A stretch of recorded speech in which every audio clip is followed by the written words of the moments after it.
नमस्कार दोस्तों, मैं आज आपके लिए लाया हूँ बहुत ही इम्पोर्टेंट वीडियो। ये वीडियो मेरे उन इंश्योर्ड पर्सन्स के लिए है जो ईएसआई के अंतर्गत आते हैं।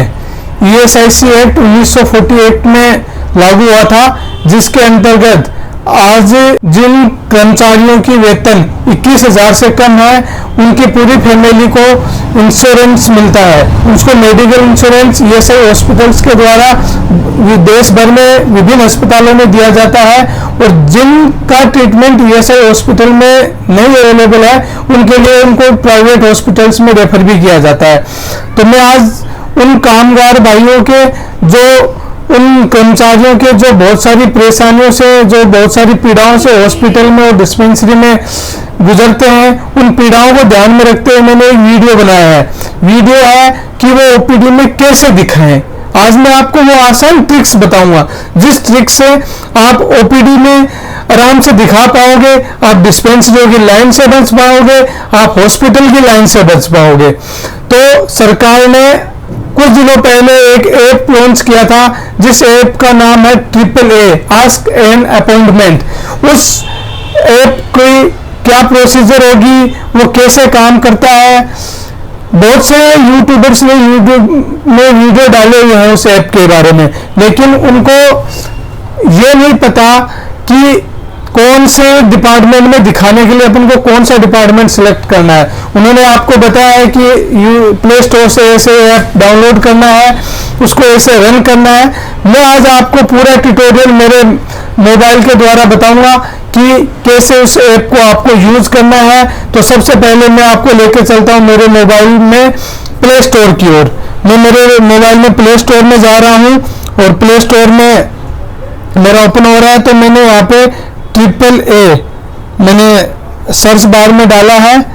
AAA में एक ऐप का आता है जिसमें लिखा है आस्क एन अपॉइंटमेंट, जिसमें हार्ट शेप बनी हुई है। उस आस्क एन अपॉइंटमेंट ऐप को आप इंस्टॉल करिए। इंस्टॉल करने के बाद आप ओपन करिए। ओपन करोगे तो उसमें कुछ सेकंड की देरी के बाद उसमें कुछ आइकन्स खुलेंगे। उन आइकन्स में होगा, सबसे पहले होगा इंश्योर्ड पर्सन, फिर होगा ईएसआई एम्प्लॉय, फिर होगा ये पेंशनर्स, उसके बाद होगा हिंदी, इंग्लिश और रीजनल लैंग्वेजेस। जो भी मेरे भाई कर्मचारी वर्ग में है, जो भी 21,000 से कम सैलरी वाले हैं, जिनका इंश्योरेंस का अमाउंट करता है, उनको सबसे पहले इंश्योर्ड पर्सन में अपने 10 नंबर की आईपी नंबर डालनी है। नीचे वाला जो ईएसआईसी एम्प्लॉय है, वो उन लोगों के लिए है, वो उन कर्मचारियों के लिए है जो सेंट्रल गवर्नमेंट के अंदर डायरेक्ट आते हैं, और उनको एक 5 नंबर का एम्प्लॉय नंबर मिलता है। थर्ड ऑप्शन है वो जो अपने रिटायर हो चुके हैं ईएसआई से, पेंशनर्स है, उनके लिए है। मीन्स ये तीनों कैटेगरी के लोग अब अपनी ओपीडी की स्लिप बनाने के लिए इनको हॉस्पिटल, डिस्पेंसरी के लाइनों के चक्कर नहीं काटने पड़ेंगे। डायरेक्ट अपने मोबाइल में इस ऐप को डाउनलोड करें और इस ऐप के द्वारा अपना पर्चा बनाएं। तो जैसे ही आप लोग इस ऐप के अंदर करोगे और अपने आईपी नंबर डालोगे, तो आपके मोबाइल जो रजिस्टर्ड नंबर होगा, ध्यान रखना, आपको अपनी कंपनी से या ब्रांच ऑफिस से अपने ईएसआई नंबर पे आपका जो मोबाइल नंबर है वो रजिस्टर करवाना है। जो मोबाइल नंबर आपके अभी जिसको आप यूज कर रहे हो, और यदि किसी का पुराना मोबाइल नंबर है तो उसको चेंज करवा दीजिए, नया मोबाइल, उस पर ओटीपी जाएगा। ओटीपी उसके अंदर डालते हुए वेरीफाई करने के बाद आपके पास उसमें आएगा बुक अपॉइंटमेंट। बुक अपॉइंटमेंट का ऑप्शन आएगा, तो मैं बुक अपॉइंटमेंट के ऑप्शन को मैं क्लिक करता हूं। क्लिक जैसे ही करूंगा तो उसके अंदर आपके फैमिली मेंबर्स जितने भी होंगे, उन सब का उसके अंदर नाम आ जाएगा। जैसे मेरे को इसमें ऊपर कुमार भाई है, उसका मुझे अपॉइंटमेंट बुक करना है, तो उस पर मैं क्लिक करूंगा। क्लिक करने के बाद मैं नेक्स्ट करूंगा। नेक्स्ट करने के बाद इसमें 2 ऑप्शंस आते हैं, एक आता है डिस्पेंसरी या डीसीबीओ, और दूसरा आता है हॉस्पिटल। तो मैं पहले आपको डिस्पेंसरी के बारे में बताऊंगा। तो मैं डिस्पेंसरी या डीसीबीओ के लिए क्लिक करूंगा। वो क्लिक करने के बाद मेरे को कौन सा स्टेट है वो स्टेट मेरे को क्लिक करना होगा। जैसे मैं दिल्ली में हूँ अभी, तो दिल्ली मैंने स्टेट क्लिक कर लिया। अब मेरे को डिस्पेंसरी क्लिक करनी होगी। आप लोगों के डिस्पेंसरी ऑटोमेटिक आएगी, क्योंकि आपके ऑलरेडी अलॉटेड होता है, और जो एम्प्लॉय होता है उनको डिस्पेंसरी सेलेक्ट करनी होती है। तो अब मैं ओखला फेज की डिस्पेंसरी सेलेक्ट कर रहा हूँ। सेलेक्ट करने के बाद में नीचे टाइम स्लॉट आ रहा है, और इसमें टाइम स्लॉट में 2:58 का मैं बुक कर रहा हूँ। बुक करने जैसे मैं इस पर क्लिक करूंगा तो इसमें ब्लू कलर का आइकन आ जाएगा। आइकन आने के बाद मैं सिलेक्ट एंड प्रोसीड कर दूंगा। सिलेक्ट एंड प्रोसीड करने के बाद save mobile number for further communication, उस पर आप टिक करोगे और उसको प्रोसीड करोगे। जैसे आप प्रोसीड करोगे तो आपका जो डिस्पेंसरी का अपॉइंटमेंट है वो फिक्स हो जाएगा, और जो अपॉइंटमेंट की डिटेल्स हैं वो डिटेल्स आपके मोबाइल में आ जाएंगी। इसका मैंने स्क्रीनशॉट ले लिया, और मुझे डिस्पेंसरी में जाना होगा तो मैं सिर्फ इसी को दिखाकर मेरा अपॉइंटमेंट मैं वहाँ पे दिखा सकता हूँ। इसके बाद मैं आपको बताऊंगा कि हॉस्पिटल में कैसे दिखाया जाता है। हॉस्पिटल में दिखाने के लिए मैंने जैसे सिंह है, सिंह को मैंने सेलेक्ट किया, नेक्स्ट किया। नेक्स्ट करने के बाद में मैंने हॉस्पिटल सेलेक्ट किया। हॉस्पिटल सेलेक्ट करने के बाद में उसमें आता है referral has been advised for, मतलब किस चीज के लिए आपको रेफरल एडवाइज किया गया। तो इसमें आपको करना है with in same ESI hospital. आपको सेम हॉस्पिटल में दिखाना, जो आपके डिस्पेंसरी जिसमें लोकेटेड है उसी हॉस्पिटल में दिखाना है, तो आप सेम हॉस्पिटल कर दीजिए। दूसरा है रेफरल एडवाइस टाइप, आपको रेफरल एडवाइस किसने किया है, इंटर स्पेशलिटी रेफरल या same speciality follow up visit. इसमें क्या होता है, इसको आपको थोड़ा समझने की जरूरत है। जैसे मेरे को रात को पेट दर्द था, मैं इमरजेंसी में आया। इमरजेंसी में मेरे को डॉक्टर ने बोला कि आपको मेडिसिन वाले डॉक्टर देखेंगे। मेडिसिन वालों ने देखा, उन्होंने कहा पेट दर्द हमारी वजह से नहीं है, यह सर्जरी वालों को आपको दिखाना पड़ेगा। तो आपको यदि मेडिसिन से सर्जरी की तरफ रेफर किया जाता है या फिर किसी भी एक डिपार्टमेंट से दूसरे डिपार्टमेंट में रेफर किया जाता है, तब आपको सिलेक्ट करना है इंटर स्पेशलिटी रेफरर। और यदि आपका पुराना ट्रीटमेंट चल रहा है, जैसे मेरी शुगर की दवाई चल रही है या थायराइड की दवाई चल रही है, किसी भी चीज की मेडिसिन चल रही है, तो मैं उसमें करूंगा with same speciality follow up visit.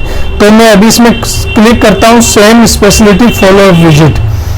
Next mode आएगा रेफरल मोड। अब रेफरल मोड में आपको डालना है, सबसे इंपॉर्टेंट पॉइंट है, रेफरल मोड में आपको डालना ऑफलाइन रेफरल डिटेल्स। डिटेल्स अपन को ऑफलाइन डालनी पड़ेंगी, अपॉइंटमेंट अपन को ऑनलाइन ही मिलेगा। इसमें लास्ट विजिटेड डेट, आपने लास्ट कब हॉस्पिटल में दिखाया है, जो भी आपकी लास्ट विजिटेड डेट है वो आप इसमें डाल दीजिए। जैसे मैंने 2 तारीख को दिखाया, 2 अक्टूबर को, तो मैं 2 अक्टूबर उसमें डाल रहा हूँ। इसके बाद फॉलो अप डेट, अब अपन को कब दिखाना है, मेरे को जैसे 6 को दिखाना है, 6 अक्टूबर को, तो मैं 6 इसमें क्लिक कर रहा हूँ। 6 क्लिक करने के बाद में नीचे आता है name, please select hospital name. इसमें आपको सिलेक्ट करना है, जैसे ईएसआई हॉस्पिटल मुझे ओखला में दिखाना है, तो इसमें मैं स्क्रॉल करूंगा तो ओखला डीएल ईएसआई हॉस्पिटल आएगा, ये मैंने क्लिक किया। अब इसके बाद जो सबसे मेन पॉइंट आता है वो आता है स्पेशलिटी मुझे किस में दिखाना है।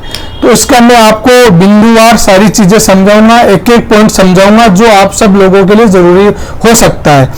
देखो, सबसे पहले इसमें आता है जो इम्पोर्टेंट है वो आयुर्वेदा। यदि किसी को आयुर्वेदिक मेडिसिन लेना है तो आप आयुर्वेदा क्लिक कर सकते हैं, इसमें डायरेक्ट आयुर्वेदिक आपका पर्चा बन जाएगा। फिर आपको कार्डियोलॉजी, कार्डियोलॉजी जिन मेडिकल ईएसआई के मेडिकल कॉलेज में या जिन बड़े हॉस्पिटल में कार्डियोलॉजी डिपार्टमेंट है, मतलब हार्ट से संबंधित, जो दिल से संबंधित जिनको बीमारियां हैं, उनके लिए कार्डियोलॉजी डिपार्टमेंट को आपको क्लिक करना पड़ेगा। इसके बाद है कैजुअलिटी या इमरजेंसी। कैजुअलिटी इमरजेंसी में तो आपको वैसे ऑनलाइन अपॉइंटमेंट लेने की जरूरत भी नहीं पड़ती, क्योंकि आप वहां जाते हो, वहां का अपॉइंटमेंट आपको एंड टू एंड उसी टाइम तुरंत मिल जाता है आपको। और आप लेना भी चाहो तो इससे कैजुअलिटी और इमरजेंसी का अपॉइंटमेंट भी ले सकते हो, बट इसकी आपको जरूरत नहीं पड़ती है। उसके बाद आया डेंटल, दांतों से किसी भी तरह की समस्या हो तो आपको डेंटल क्लिक करना है। डेंटल सर्जरी का अपॉइंटमेंट आपको नहीं लेना है, आपको डेंटल ओपीडी में दिखाना है। ये मेन पॉइंट है यहाँ पे कि किसी भी डिपार्टमेंट के आगे सर्जरी लगी हुई है तो आपको सर्जरी डायरेक्ट नहीं करानी है, आपको सबसे पहले ओपीडी में दिखाना है। तो ओपीडी में दिखाना है तो आप बेस्ट डिपार्टमेंट को दिखाओ, उसके बाद में यदि वो आपको डेंटल सर्जरी में रेफर करें तब जाके आपको वहां पे हॉस्पिटल में डॉक्टर के द्वारा बता दिया जाएगा कि आपको हम सर्जरी डिपार्टमेंट में रेफर कर रहे हैं डेंटल की, तब आपको डेंटल सर्जरी का लेना है। वरना किसी भी डिपार्टमेंट का, मैं अब आपको बहुत सारे डिपार्टमेंट बताऊंगा, उसमें आपको डेंटल या फिर जो बेस्ट डिपार्टमेंट होगा उसी का आपको क्लिक करना है। फिर आपके काम का है इमरजेंसी मेडिसिन, ये भी नहीं है। फिर आ गया ईएनटी, जिसको नाक कान गले की कोई भी प्रॉब्लम हो तो उनको ईएनटी में दिखाना है। अब ईएनटी में इन्होंने दो ऑप्शन दे रखे हैं, एक ईएनटी और एक ईएनटी कैजुअलिटी या इमरजेंसी। अभी तक ईएसआई की हॉस्पिटल्स में ईएनटी के जो ओपीडी है वो चलती है, ईएनटी की अलग से कोई भी इमरजेंसी या कैजुअलिटी नहीं है। तो आपको ईएनटी में दिखाना है। नाक कान गले की कोई भी समस्या है तो आपको ईएनटी डिपार्टमेंट में दिखाना है, ईएनटी सर्जरी को क्लिक नहीं करना है। इसे नेक्स्ट डिपार्टमेंट आ गया आई, आपकी आंखों से संबंधित किसी भी समस्या को दूर करने के लिए आपको आई डिपार्टमेंट क्लिक करना पड़ेगा। इसके बाद में आता है सबसे मेन, किसी को भी खांसी है, जुकाम है, बुखार है, कोल्ड है, कफ है, जो भी नॉर्मल जितने भी तरह की डिजीज होती हैं, जैसे शुगर है, किडनी की बीमारी है, हार्ट की बीमारी होती है, हार्ट की जो नॉर्मल जैसे बीपी बढ़ा हुआ है, माइग्रेन है, ऐसी किसी भी समस्या है उसके लिए आपको किस डिपार्टमेंट में दिखाना होता है? General medicine. ये सबसे इंपॉर्टेंट है, सबसे ज्यादा पेशेंट इसी डिपार्टमेंट में दिखाए जाते हैं, जनरल मेडिसिन में। इसके जस्ट अगला है जनरल सर्जरी। जनरल सर्जरी मतलब जिनको किसी की सर्जरी करो, जैसे किसी के स्टोन बना हुआ है, कि पित्त की थैली में स्टोन है, किडनी में स्टोन है, या किसी को यूट्रस की सर्जरी करानी है, या फिर किसी दूसरे जो सर्जरी आपको ओनली सर्जरी डिपार्टमेंट के लिए जो आपको रेफर किया गया, तो आपको जनरल सर्जरी को आपको इसमें क्लिक करना है। इसके बाद आता है गायनेकोलॉजी। गायनेकोलॉजी जो भी लेडीज की जितनी भी प्रॉब्लम्स होती हैं, माताओं से बहनों से रिलेटेड जो भी फीमेल्स प्रॉब्लम है, उन प्रॉब्लम्स को लेकर आपको गायनेकोलॉजी का पर्चा बनाना पड़ेगा। इसमें गायनेकोलॉजी सर्जरी है उसको आप क्लिक नहीं करिएगा, क्योंकि यदि आप गलती से गायनेकोलॉजी सर्जरी का क्लिक करके पर्चा बना के ले गए तो वो डॉक्टर की आईडी में नहीं दिखाएगा, डॉक्टर बोल देगा आपका तो अभी पर्चा बना ही नहीं है। इसलिए इस पॉइंट का स्पेशल ध्यान रखना है, आपको बेस्ट डिपार्टमेंट का ही लेना है। बहुत सारे लोगों को होम्योपैथिक की दवाइयों की जरूरत होती है, तो होम्योपैथिक भी इसमें ऑप्शन है। इसके बाद में आपके काम का चीज है obstetric and gynaecology. Obstetric and gynaecology जो लेबर पेन हुआ और जो भी माताओं से संबंधित जितने भी प्रॉब्लम है, बहनों से संबंधित जितने भी प्रॉब्लम होती हैं, जो फीमेल प्रॉब्लम्स होती है, उनके लिए ऑब्स्टेटिक एंड गायनेकोलॉजी आप सेलेक्ट कर सकते हो। उसमें आप ओनली गायनेकोलॉजी से अच्छा आप ऑब्स्टेटिक एंड गायनेकोलॉजी सेलेक्ट करोगे तो इसमें आपको दोनों तरह के स्पेशलिस्ट डॉक्टर मिल जाएंगे। इसलिए इनमें जितने भी ज्यादा इसमें वो आपको ऑब्स्टेटिक एंड गायनेकोलॉजी सिलेक्ट करना है। और आपको यदि लेबर से संबंधित, जैसे किसी को अचानक से 9 मंथ पूरे हो रखे हैं, पेन स्टार्ट हो गया, तो आपको इसमें ऑब्स्टेटिक एंड गायनेकोलॉजी कैजुअलिटी करने की जरूरत नहीं है। अब डायरेक्ट कैजुअलिटी में आइए, वो आपको इंटर डिपार्टमेंट में रेफर कर देंगे, तो उसके लिए आपको इस ऐप से अपॉइंटमेंट लेने की जरूरत नहीं है। उसके बाद में होता है ऑन्कोलॉजी।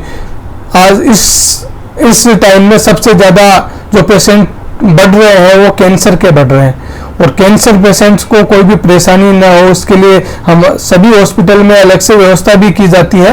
लेकिन मैं आप लोगों को भी बता दूं कि आप डायरेक्ट इससे भी अपना पर्चा बना सकते हो। ऑन्कोलॉजी, कैंसर डिपार्टमेंट के लिए क्या बोलते हैं?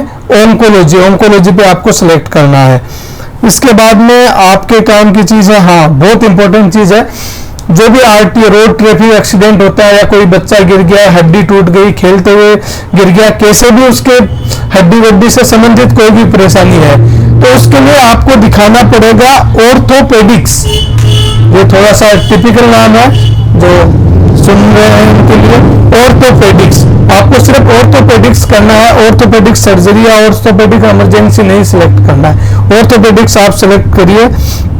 इसी प्रकार सबसे इम्पोर्टेंट चीज आ गया आज के बच्चों में बहुत ज्यादा मेरे को बुखार का फीवर हो गया और सांस लेने में दिक्कत हो रही है, बहुत सारी परेशानी हो रही है, पेट दर्द हो रहा है। तो बच्चों के लिए आपको क्या सिलेक्ट करना है? बच्चों के बहुत सारे पेशेंट भी आते हैं। बच्चों के लिए इसमें उनके पास 4 ऑप्शंस हैं, paediatric casualty, paediatric surgery clinic और ओनली पीडियाट्रिक्स। तो इसमें भी वही बात होगी, बेस क्या होगा? पीडियाट्रिक्स। आपको पीडियाट्रिक्स सिलेक्ट करके आना है। इसके बाद में आपके लिए फिजियोथेरेपी, यदि किसी डॉक्टर ने, हड्डी वाले डॉक्टर ने आपको फिजियोथेरेपी प्रिस्क्राइब करी है कि आपको फिजियोथेरेपी करवानी है, तो आप उसके लिए फिजियोथेरेपी का भी अपॉइंटमेंट ले सकते हैं। इसके अलावा होता है साइकेट्रिक डिपार्टमेंट, जिनको भी मेंटल हेल्थ से संबंधित कोई मानसिक दुर्बलता है, मानसिक समस्या है किसी भी तरह की, उनके लिए उनको मेंटल जो साइकेट्रिक डिपार्टमेंट है, PSYCHAITRY साइकेट्रिक डिपार्टमेंट में आपको इनरोल करना पड़ेगा। इसके बाद में अभी सर्दियों का मौसम आने वाला है, तो सबसे ज्यादा पेशेंट बढ़ेंगे जो बुजुर्ग माताएं हैं, बुजुर्ग हमारे बुजुर्गगण हैं, उनके अंदर जो छाती से संबंधित COPD के पेशेंट, जिनको सांस लेने में दिक्कत आएगी, तो उनके लिए आपको सिलेक्ट करना पल्मोनोलॉजी चेस्ट एंड टीबी। क्या? Pulmonology chest end TB select करना। इसके द्वारा आप डायरेक्ट अपना पर्चा बना के हॉस्पिटल में आ सकते हो। इसके अलावा जिसको किसी को स्किन से संबंधित प्रॉब्लम है, तो इसमें तो साफ लिखा हुआ है स्किन डर्मेटोलॉजी, तो स्किन में आप क्लिक कर दीजिए। ये हो गई है बेसिक जो भी अपने ESI के हॉस्पिटल्स हैं उनके अंदर जो अपना काम चलता है। अब जैसे मैं इसमें करता हूँ उनका जनरल मेडिसिन का स्लिप बनाता हूँ, तो मैं आगे की प्रोसीजर आपको बताता हूँ। जनरल मेडिसिन, मैंने जनरल मेडिसिन को क्लिक किया, इसके बाद में प्रोसीड कर रहा हूँ। प्रोसीड करने के बाद में अब 6 अक्टूबर को इनके पास सारे जो स्लॉट है वो अवेलेबल है, तो मैं 9 AM का मेरा स्लॉट बुक कर देता हूँ। बुक करने के बाद में अब सिलेक्ट एंड प्रोसीड करता हूँ, और same mobile number for further communication, आपका मोबाइल नंबर ऊपर आप चेक कर लीजिए, वो सेम है, तो फर्दर कम्युनिकेशन के लिए आप इसी मोबाइल नंबर को टिक करके आके प्रोसीड कर सकते हैं। प्रोसीड करने के बाद में अब मेरा पर्चा जनरेट हो रहा है और मेरी बुकिंग कंफर्म्ड आ गई है। इसमें ऊपर लिखा है बुकिंग कंफर्म्ड, इसका आप स्क्रीनशॉट ले लीजिए। स्क्रीनशॉट लेके आप इसको क्लोज कर दीजिए। ये हुआ आपको इसके बारे में पूरी डिटेल मैंने दे दी। अब हुआ कि आपने बुक तो कर लिया, लेकिन बुक करने के बाद अब आपको पता कैसे चलेगा आपने क्या क्या बुक किया है? तो आपको वापस इसके ऐप के अंदर जाना है। ऐप के अंदर आएगा अपकमिंग। अब अपकमिंग में इसमें 2 दिखा रही है, एक तो कुमार की, एक सिंह की। कुमार की 3 अक्टूबर की है और सिंह की 6 अक्टूबर की है। अब जैसे कुमार को 3 अक्टूबर को नहीं जाना, कोई काम हो गया, वो नहीं जा पा रहा OPD, तो इसमें रीशेड्यूल करने का भी है, तो मैं इसमें रीशेड्यूल को ऑप्शन क्लिक करूंगा और मैं 3 अक्टूबर की जगह में जैसे 6 अक्टूबर की मैं डेट ले लूंगा, या जो भी मेरे डेट लेनी, जो दूसरी डेट लेनी होगी उस डेट के अनुसार मैं मेरा अपॉइंटमेंट बुक कर दूंगा। और मैं चाहूंगा कि मेरे को जाना ही नहीं, मैं जा ही नहीं पा रहा हूं और ये अपॉइंटमेंट और किसी को मिल जाए, तो आप इस अपॉइंटमेंट को कैंसिल भी कर सकते हो। कैंसिल करने का ऑप्शन भी रीशेड्यूल के लेफ्ट साइड में आ रहा है। तो मेरे को जाना नहीं है, तो मैं ये अपॉइंटमेंट को कैंसिल कर रहा हूं। ठीक है, अब मेरा एक अपॉइंटमेंट बचा है। दूसरा अपॉइंटमेंट है मेरा सिंह का भी इनको नहीं जाना, तो इनका अपॉइंटमेंट भी मैं कैंसिल कर रहा हूं। ये डिटेल थी AAA ऐप के बारे में, और AAA ऐप की सहायता से अब आपको आगे क्या करना है। AAA ऐप का तो मैंने आपको मोबाइल के द्वारा पूरा समझा दिया। अब आगे आपको क्या करना है? आगे आपको हॉस्पिटल में, डिस्पेंसरी में नहीं जाना पड़ेगा, वहां से रेफर करवाने की जरूरत नहीं है। आप डायरेक्ट हॉस्पिटल में जाइए। हॉस्पिटल में जाके आप डॉक्टर के पास, बाहर गार्ड खड़े रहते हैं, गार्ड को बताइए सर मेरा ये ऑनलाइन अपॉइंटमेंट है, आप कृपया मेरे को डॉक्टर साहब को दिखाने दीजिए। तो गार्ड साहब आपको एक टोकन अलॉट करेंगे, और टोकन अलॉट करने की अलग अलग हॉस्पिटल में अलग अलग व्यवस्थाएं हैं। कुछ तो जहाँ पे स्लिप बनती है वहां पे अलॉट किया जाता है, कुछ गार्ड खुद अलॉट कर देते हैं। तो आपको उस टोकन से डायरेक्ट डॉक्टर है वो ऑनलाइन देखेगा। देखने के बाद आपको जो भी मेडिसिन प्रिस्क्राइब करेगा वो, उसके बाद आप दवाई लेके घर जा सकते हो। तो दोस्तों, आपको मैंने बहुत अच्छे से ये समझाने की कोशिश की है कि किस डिपार्टमेंट का कैसे पर्चा बनता है। यदि वो भी आपको, यदि इसमें भी कोई आपको समस्या आती है तो आप मेरे इस वीडियो के नीचे आप कमेंट डालिएगा, मैं कमेंट का आपका पूरा जवाब देने का कोशिश करूंगा और आपको उसके बारे में पूरी जानकारी दूंगा। साथ ही नेक्स्ट क्रांतिकारी विचार और आएंगे अब आप लोगों के लिए। जो मेरे ईएसआई के जितने भी आईपी हैं उनके लिए मेरे आगे के विचार आएंगे कि उनके बच्चों के लिए क्या क्या सरकार की तरफ से फैसिलिटी दी जाती है, उनको क्या क्या बेनिफिट्स हैं। तो मैं इन सब चीजों के बारे में आपको अवगत कराता रहूंगा और ईएसआई से मिलने वाले बहुत सारे बेनिफिट्स हैं जिसके बारे में हमारे भाइयों को नहीं पता है। तो जैसे आपको उनके बारे में पता चलेगा तो आपको, मुझे पता है, आपका स्टैंडर्ड, आपका जीवन एक तरक्की की तरफ बढ़ेगा और उससे आपके बच्चों का लाइफ है वो भी सुधरेगी, आपकी लाइफ भी सुधरेगी। तो ऐसी ईएसआई के बारे में और ज्यादा जानकारी पाने के लिए मेरे YouTube चैनल को आप लाइक करिए, सब्सक्राइब करिए यदि किसी ने नहीं किया है तो, और मेरे साथ ऐसा बने रहिए। धन्यवाद साथियों, धन्यवाद।